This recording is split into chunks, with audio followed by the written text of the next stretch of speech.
it's like you're stuck.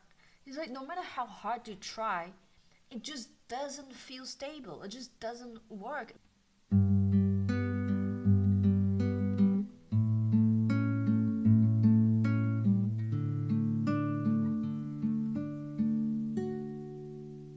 So you're using dating apps or just asking for friends, finding someone to date? And in our early 20s, probably you have some kind of like checklist thinking, I would like the person to be certain height or, the appearances, which school to go to, all this kind of thing sounds ridiculous, but it's true that when we're younger, we are looking at different things.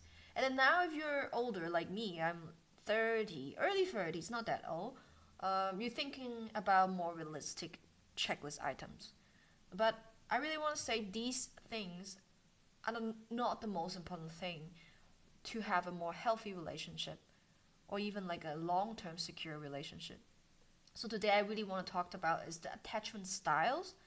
This is something that I lived through and I'm in a relatively healthy relationship right now. I would say it's actually the most healthy relationship, so I think I would like to share my experience with you.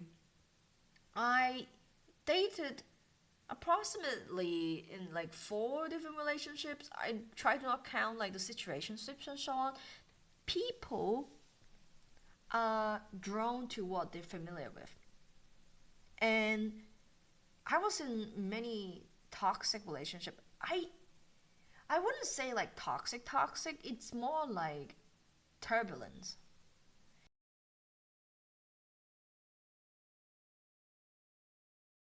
Times you get angry, you shout, you fight, and then you become someone that you don't want to be because you say all this crazy shit. I went through all of these things, and I just realized that it's all from our early childhood actually, because we're seeking what we're familiar with, and that would mean that like for example, if you are in a like functional family dynamics, that your parents are one of them is like avoidant and the other is anxious. It's a very typical anxious avoidant dance is that someone have some issues. The anxious person is really want to address it, talk about it, communicate it. But then the avoidant person, when it comes to this kind of like emotional situation, they somehow just shut down. They just either not replying, don't say anything, just shut down. And that will make the anxious person even more anxious and try even harder to have a conversations to communicate, quotation mark, communicate. But it just pushes the avoidant person even further.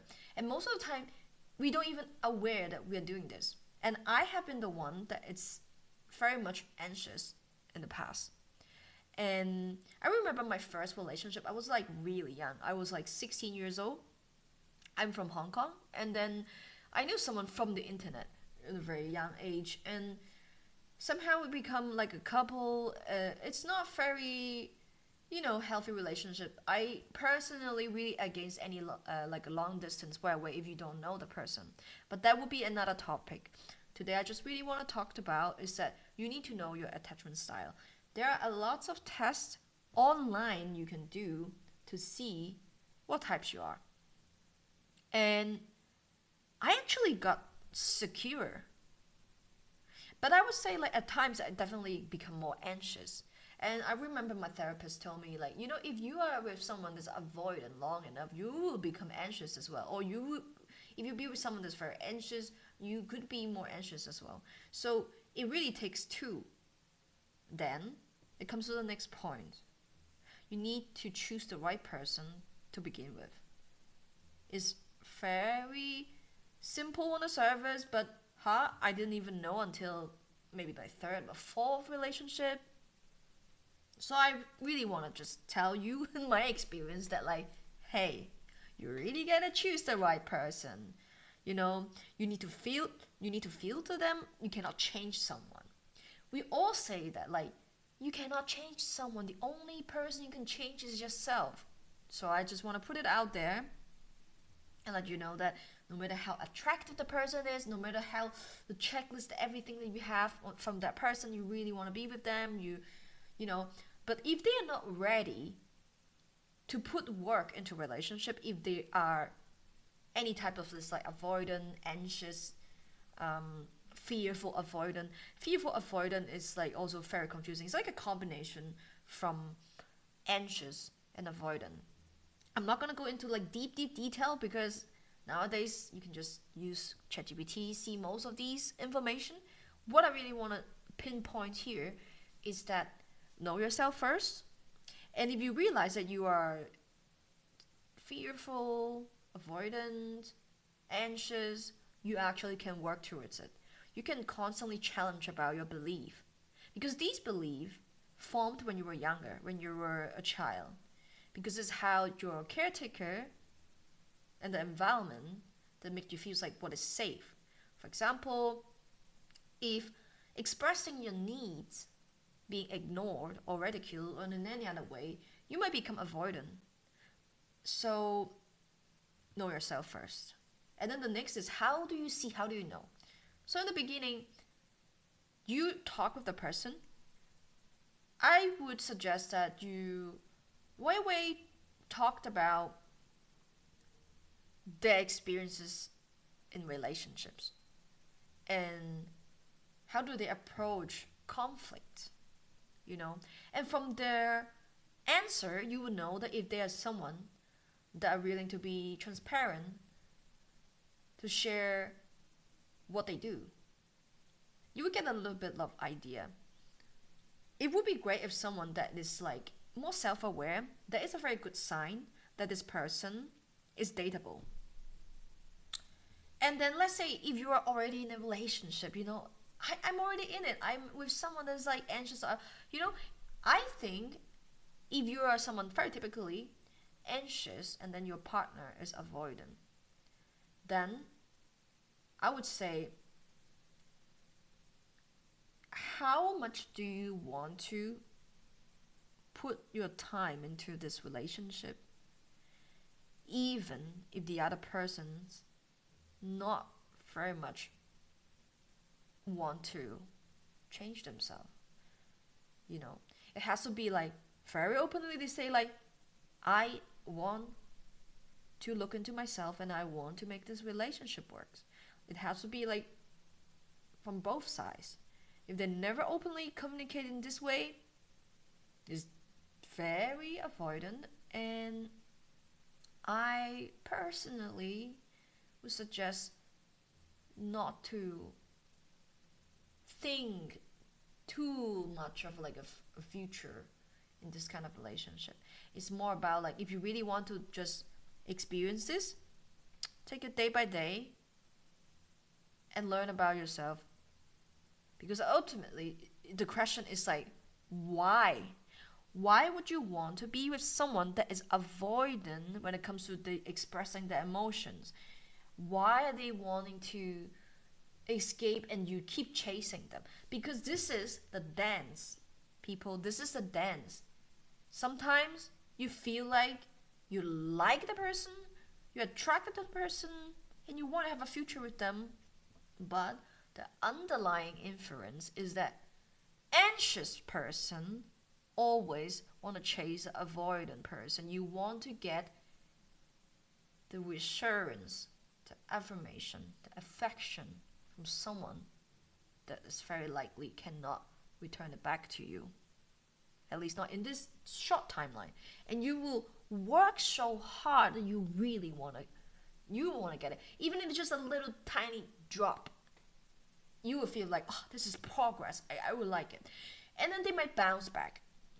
You know, take it with a little grind of salt because this is my personal experience.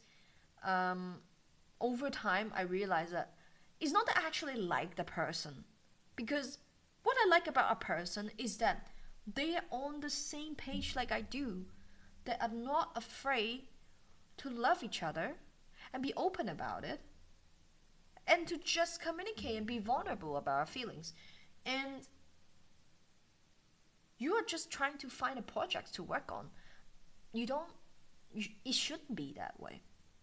So redirect it to yourself again. Why do you think you actually really like this person? Is it because you share certain values? Is it because you have this weird feeling that you're drawn to the person? Because that's this is a huge red flag if you cannot really pinpoint what do you really like about a person. If your brain is trying to find reasoning or excuses, it's a red flag. Because I also experienced that. I remember I was in a relationship and I have all this issue. I was so exhausted because that person was very explosive with their temper. And then over time, my friend just asked me, what do you actually really love about this person? I thought about it. Something super superficial. It could be like, okay, the sex life was good. Or I like how they look. And then what? And then more and more, if you actually be true to yourself, quietly thinking about like, oh, do I like their personality? Do I like how they approach hardships? Do I like how the friend group is like? Do I like what they're liking? Do we share the same interests and everything? And then over time you realize that, oh, it might not be that much of a matching. And then there's another common trap I would describe from my own experiences, that maybe because I'm Asian, you always think about, if I want to get into a relationship, I want to be long term, I want to get married one day. Why do I want to get married one day? I mean, nowadays I have a very different outlook when it comes to these kind of topics. But when I was younger, I don't really know. It's just like, this was everybody else doing. So getting married is the end goal. And if someone doesn't want to get married with me, that means that it's not like the ultimate showcase of the love to me. So if they love me, they're gonna get married with me. But be real right now. If you go on Threads, go on any social media, you would see so many people share that, like, you know, they get divorced after certain years, and like how I got cheated on even when I'm like married and all that. It means nothing. It really means nothing. At the end of the day, it's all about how are you living the day-to-day life with each other. Are you actually connected? You know, it's not something external.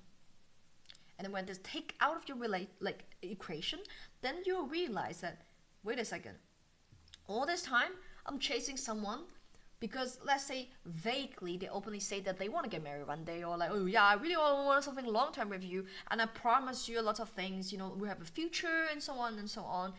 And in my experience, unfortunately, people don't even know themselves well enough to say these kind of things. You know, it's not that they are you know, lying to you. It's because they are not even clear themselves. They want to be clear sometimes. So yeah, today, this is what I want to share with you. Go online, check your attachment style, reflecting on, if you're single, how do you want to approach your next dating? Just bring this up as a topic. You know, you can just do an online test together. I think it's a pretty good opener. And if you're already in a relationship that you have all these struggles, you can reach out to me if you're interested, because I am being a relationship coach. Until next time, see you. Thank you for listening.